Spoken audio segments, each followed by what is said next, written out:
الحمدللہ الذی لم يتخذ ولدا ولم يكن له شریک فی الملک ولم يكن له ولی من الذل وکبرہ تکبیرا ونشهد ان سیدنا ونبینا وسندنا ومولانا محمد عبدہ ورسولہ صلی اللہ تعالی علیہ وعلا آلہ واصحابہ اجمعین اما بعد فاعوذ باللہ من الشیطان الرجیم بسم اللہ الرحمن الرحیم ربنا انی اسکنت من ذریتی بواد غیر ذی زرع عند بیتک المحرم ربنا لیقیموا الصلاة فاجعل افئدة من الناس تهوی الیہم وارزقهم من الثمرات لعلهم یشکرون سبحان ربک رب العزة عما یصفون وسلام علی المرسلین والحمد للہ رب العالمین۔ سارے ساتھی مل کر شوق سے درود شریف پڑھ لیں۔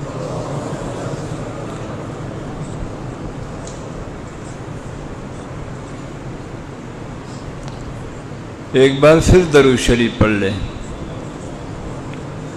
اتنی آواز سے پڑھے تاکہ میں سن لوں، میں ذرا کم سنتا ہوں، زور سے پڑھ لیں۔ اللہم صلی علی سیدنا و مولانا محمد وعلی آل سیدنا و مولانا محمد وبارک وسلم وصلی علیہ۔ مولانا طارق اسماعیل مجھ سے پہلے آپ حضرات کو یہ فرما چکے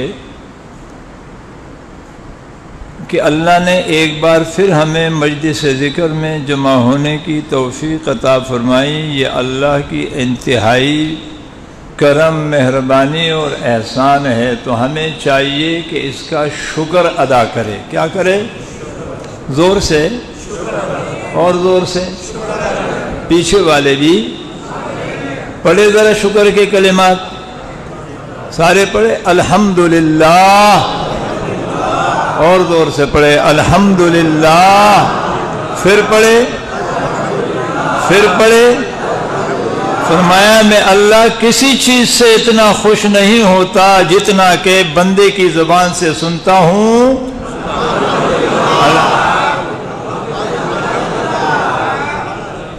تو یہ اللہ کا ایک بہت بڑا کرم ہے۔ وقت کم، مقابلہ سخت۔ ان آیاتوں کے آخری حصے میں جو 2 جملے ہیں اس پر تھوڑی سی گفتگو کروں گا اس مجلس کے حوالے سے، لیکن گزارش ہے کہ آپ حاضر رہیں گے انشاءاللہ۔ جس نے نہیں رہنے وہ ہاتھ اٹھا لے۔ اچھا آپ نہیں رہیں گے، جس نے حاضر نہیں رہنے وہ پیچھے چلے جائے۔ کہہ دو الحمدللہ، اب کہہ دو سبحان اللہ۔ ماشاءاللہ۔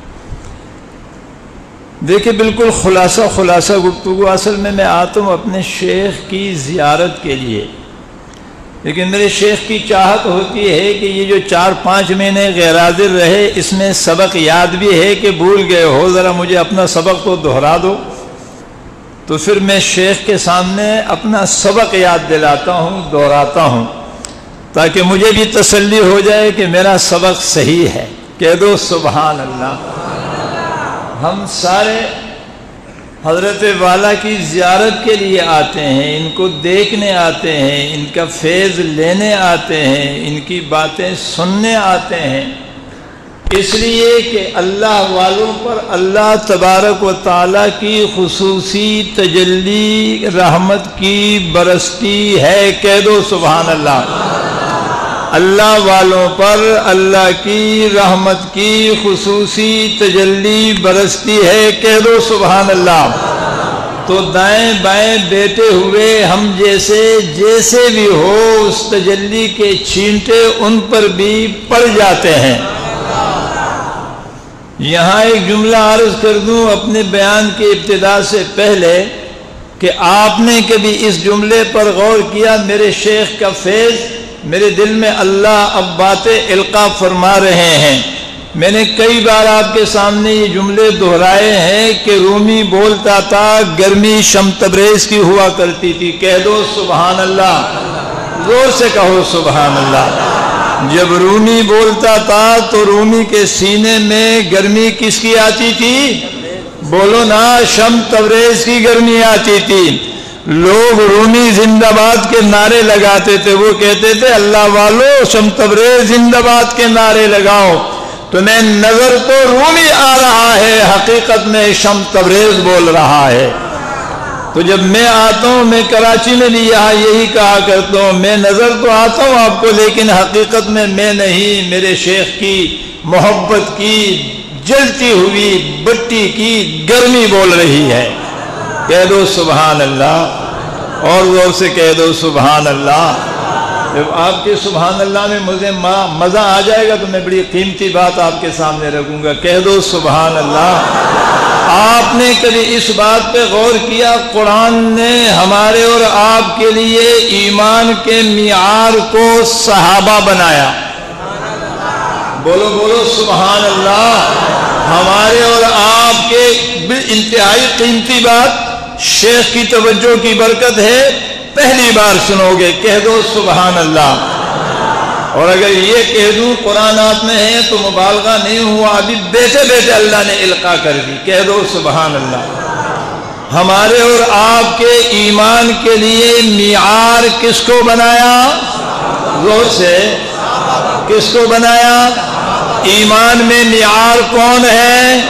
زور سے بولو، ایمان میں معیار کون ہے؟ اور زور سے، ایمان میں معیار کون ہے؟ تو عمل میں معیار کون ہے؟ ایمان کا معیار بھی صحابی اور عمل کا معیار بھی صحابی۔ قرآن نے دونوں کا تذکرہ اپنے سینے میں محفوظ کیا ہے۔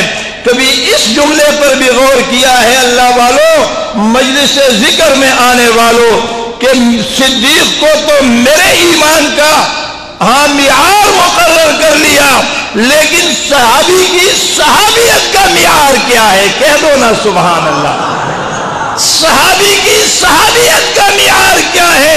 میں اپنے ایمان کو پیغمبر کے صحابہ کے ایمان پہ پرکھوں گا، لیکن صحابی کی صحابیت کا معیار اللہ والوں کی مجلس ہوا کرتی ہے۔ ہاں، صحابہ پیغمبر کے صحبت میں آئے، صحبت محمدی معیار ٹھہرا صحابیت کا، صحابی میرے ایمان و عمل کا معیار ٹھہر گیا۔ بات سمجھ گئے؟ صحبت محمدی معیار بن گیا۔ بولو زور سے بولو، علم محمدی نہیں، عمل محمدی نہیں۔ اگر علم محمدی ہوتا مولوی ابو بکر صدیق کہلاتا، اگر عمل محمدی ہوتا عابد ابو بکر صدیق کہلاتا۔ نانا صحبت سے ان کی نسبت کو جوڑا کہ ان کو معیار اس لیے بنایا کہ یہ پیغمبر کے صحبت یافتہ ہے۔ پیار سے کہہ لو سبحان اللہ۔ کوئی بات سمجھ میں آئی؟ صحابہ میرے ایمان کا معیار، تو صحابی کا معیار کیا ہے؟ اپنے شیخ کی صحبت میں حاضری، کہہ دو سبحان اللہ۔ وہ اپنے شیخ کے صحبت میں حاضر رہے تو وہ میرے ایمان کا، بولو نا۔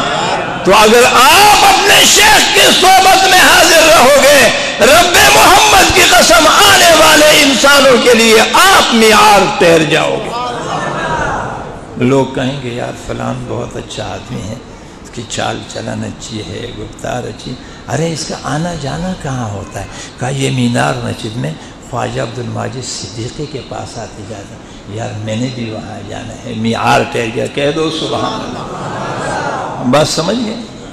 تو یہ بہت بڑی کرم نوازی ہوتی ہے اللہ کی۔ آپ کو دوسری بات بتا دوں، کبھی آپ نے اس جملے پہ غور کیا ہے کہ جب اللہ ناراض ہوتے ہیں روزی نہیں چھینتے؟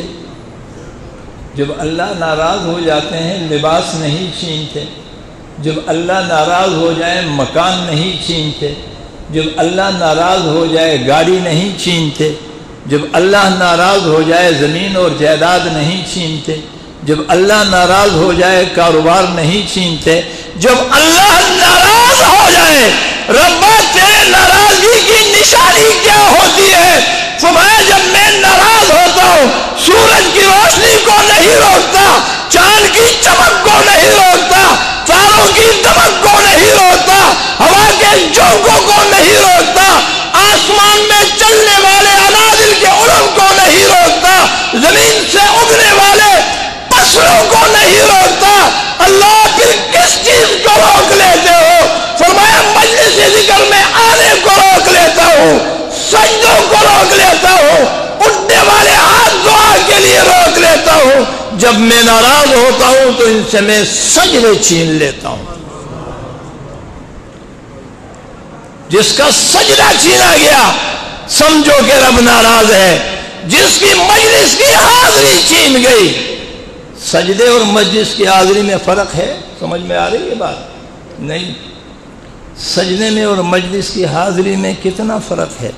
اللہ ناراض ہو جائے تو سجدے چھینتے ہیں، تو پھر مجلس کی حاضری کا آپ کو پتہ ہے اس کی شان کیا ہے؟ اللہ اکبر، سجدہ عمل ہے، بولو زور سے بولو۔ میں نے گزشتہ جمعرات وہاں کراچی میں ایک درس میں یہ بات کہی تھی، میں نے کہا تم لوگ جو آتے ہو نا خانقاہ، تو تمہیں یہاں سے ایمان نہیں ملتا، ایمان تو آپ ساتھ لاتے ہو، نمازیں نہیں ملتی، نماز تو تم ساتھ لاتے ہو، دعائیں نہیں ملتی، دعا تو تم ساتھ لاتے ہو، سجدے نہیں ملتے، سجدے تو تمہارے ساتھ آتے ہیں، پھر آتے کیوں ہو؟ فرمایا تم ایمان لاتے ہو، جاتے ہوئے تم ایمان کے کیفیات کو ساتھ لے جاتے ہو۔ ایمان اور چیز ہے، کیفیات ایمان اور چیز ہے، سجدہ اور چیز ہے، اور سجدے کی کیفیت اور چیز ہے۔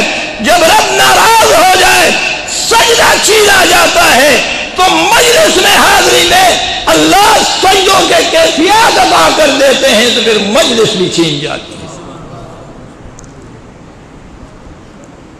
کوئی بات پلے پڑ رہی ہے؟ مجلس میں حاضر ہونے کی برکات کیا ہے؟ سجدے نہیں، سجدے نہیں، بولو سجدے، اس لیے کہ بغیر کیفیت کا سجدہ سجدہ ہی نہیں ہے، سجدے نہیں، مجلس میں حاضری کی برکت سے وہ سجدہ ملتا ہے جو قبول ہوتا ہے۔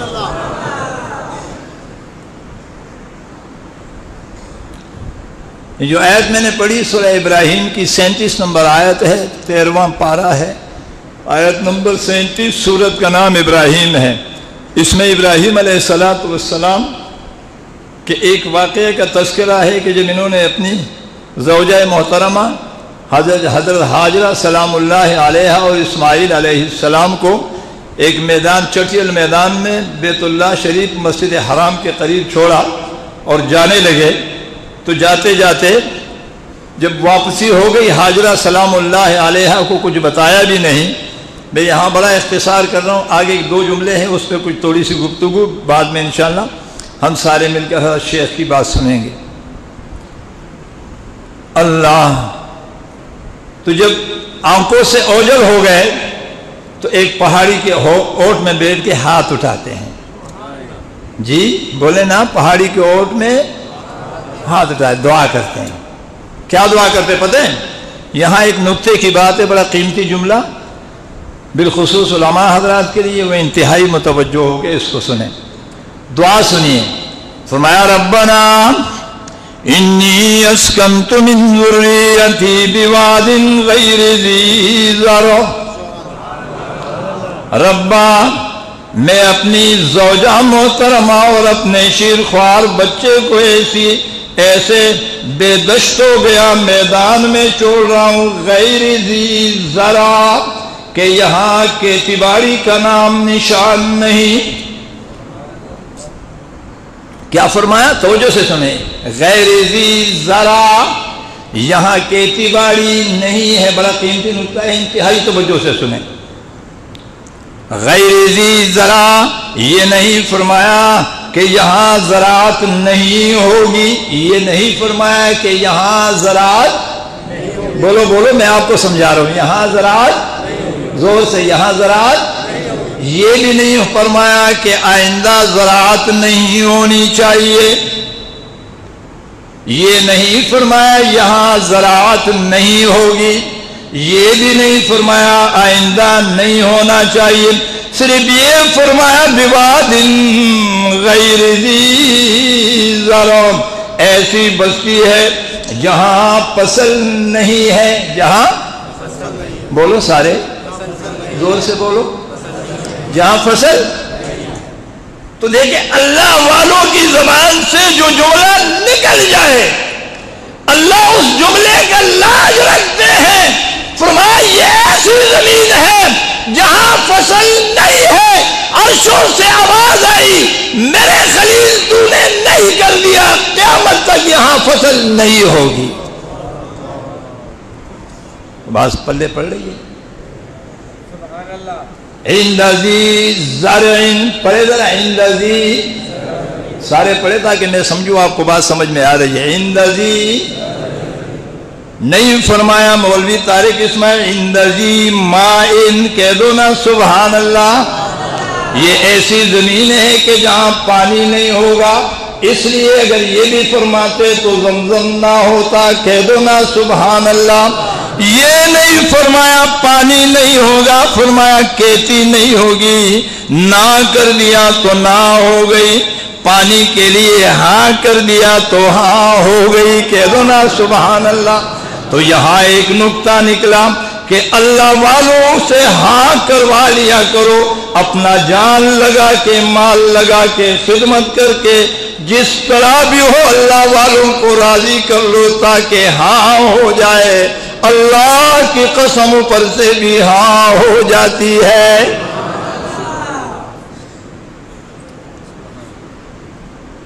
آگے چلیے. غیر ذی ماء نہیں فرمایا تو پانی آ گیا, غیر ذی زرع فرمایا تو زراعت آج بھی اب حاضر ہے نا. کیا وجہ ہے؟ طائف میں تو باغات ہے, بولے میرے ساتھ, طائف میں یہ بھی تو حجاز کی زمین ہے, انار کے باغات, انگور کے باغات, کیلوں کے باغات. انتہائی توجہ سے سنیں, بڑی قیمتی بات ہے. اللہ یہ کیا ہو رہا ہے آج ہماری سمجھ میں بات نہیں آتی. کہ مدرسے کا کام ہو, کوئی اسے بتا دے کہ یہاں مدرسے میں کام ہے, ضرورت ہے. یار یہ تعمیریں تو پوری نہیں ہوتی. اللہ کے بندے, تجھے پتا ہے اللہ تیرے مال کو قبول کر کے بڑھانا چاہتے ہیں. کہہ دو سبحان اللہ. اللہ تیرے مال کو قبول کر کے بڑھانا چاہتے ہیں, لے کر کئی گنا واپس کرانا چاہتے ہیں. صرف دکھانا چاہتے ہیں کہ یہ ہے وہ لگانے والا جس کا مال بڑھتا جا رہا ہے. یا اللہ یہ طائف کی زمین بھی تو حجاز مقدس کی ہے. جی میرے بندے, اللہ یہاں انار کے باغ, جی میرے بندے یہاں انگوروں کی باغ, جی میرے بندے یہاں کیلوں کے باغ, یہاں لیلہات سے باغ بھرے ہوئے ہیں, کھیتی باڑیاں ہیں, پھل اور پھول ہے. یا اللہ یہ منطق سمجھ میں نہیں آتی. وہاں باغات ہے اور یہاں زمین غیر ذی زرع. کہہ دو نا سبحان اللہ. آواز آتی ہے, اے میرے بندے تجھے پتہ نہیں یہ طائف کی زمین کو جبرائیل امین نے یوں پر مار کے اٹھایا, اور اٹھانے کے بعد اسے بیت اللہ کا طواف کروا کے وہاں رکھ دیا. کہہ دو سبحان اللہ. جی طائف کی زمین کو طواف کروایا. کیا کروایا؟ زور سے. اس لیے اس کا نام پڑ گیا طائف, طواف کرنے والی زمین. کہہ دو نا سبحان اللہ. طواف کرنے والی زمین. یا اللہ یہ زمین یہ اتنی زرخیز کیوں ہے, یہ اتنی پلدار کیوں ہے, اس کے دامن پھولوں سے کیوں بھرے ہوئے ہیں، اس کے دامن نعمتوں سے کیوں لبریز ہے؟ آواز مدنی کریم کی حدیث نہیں سنی کہ حاجی حج کرنے جاتا ہے، پیسے لگاتا ہے، جب یہ طواف بیت اللہ کر کے واپس لوٹتا ہے، پیغمبر کونین فرماتے ہیں حاجی تسلی رکھو، حج میں لگانے والے پیسے کئی چندہ تمہیں دوبارہ مل جائیں گے۔ حاجی غریب نہیں ہوتا، حاجی غریب۔ آج یہ بات سمجھ میں آئی کہ طائف کی زمین اگر چکر لگائے تو وہ بھی غریب نہیں ہوتی، کہہ دو نا سبحان اللہ۔ جب زمین چکر لگائے وہ غریب نہیں ہوتی، تو جب پیغمبر کا امتی چکر لگائے گا وہ کیوں کر غریب ہوگا؟ طائف کا دامن نعمتوں سے بھرا ہوا ہے۔ میرے بندے اگر تو بھی بیت اللہ کا طواف اس طرح کرے گا، میرے جلال کی قسم میں تیرے دامن کو بھی نعمتوں سے بھر لوں گا۔ یہاں ایک نکتے کی بات، طائف کی زمین نے بیت اللہ کا طواف کیا۔ کس کا طواف کیا؟ زور سے، کس کا؟ اور زور سے۔ جس کو نہیں آتے وہ تو نہ لے، جس کو آتے وہ تو نام لے۔ کس کا طواف کیا؟ اور زور سے۔ اللہ بیت اللہ کا طواف کیا تو اللہ نے اس کے دامن کو نعمتوں سے بھر لیا۔ کہہ دو نا سبحان اللہ۔ اگر میرا اور آپ کا مال بیت اللہ کا نہیں، مقصد بیت اللہ کا طواف کر لے تو پھر دامن بھرا جائے گا کہ نہیں؟ کہہ دو نا سبحان اللہ۔ ایک ہے طواف بیت اللہ، ایک ہے مقصد طواف بیت اللہ۔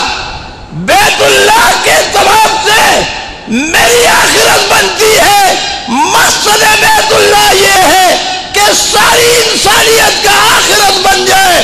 اس کے لیے سبب پوری کائنات میں پہلے ہوئے جامعات ہے، مدارس ہے، مکاتب ہے، قرآنی درسگاہ ہے۔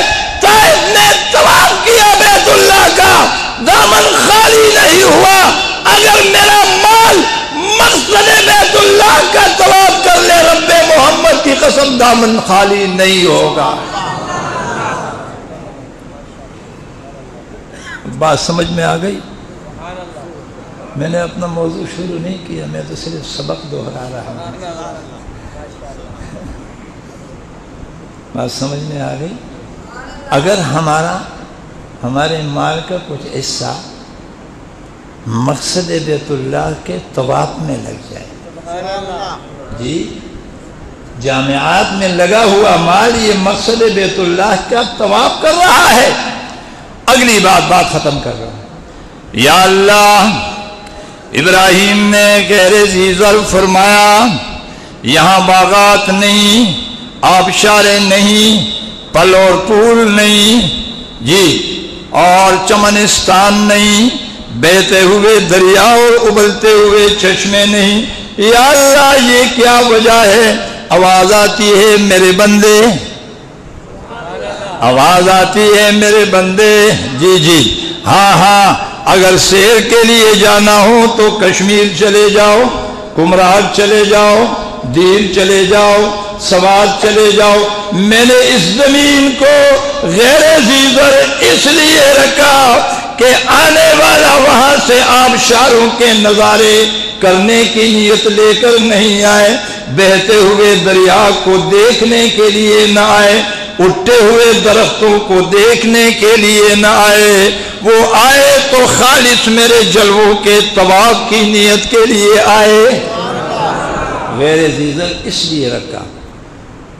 فرشتے کل کو کہیں گے یا اللہ یہ تو یوں تھا، یہ تو یوں تھا، اللہ پاک فرمائیں گے ٹھیک ہے ساری چیزیں، لیکن آبشاریں ہیں نہیں اللہ، درخت ہے نہیں اللہ، کوئی دریا ہے نہیں اللہ، کوئی چمن ہے نہیں، تو آخر وہ کون سی چیز لے کے آئی؟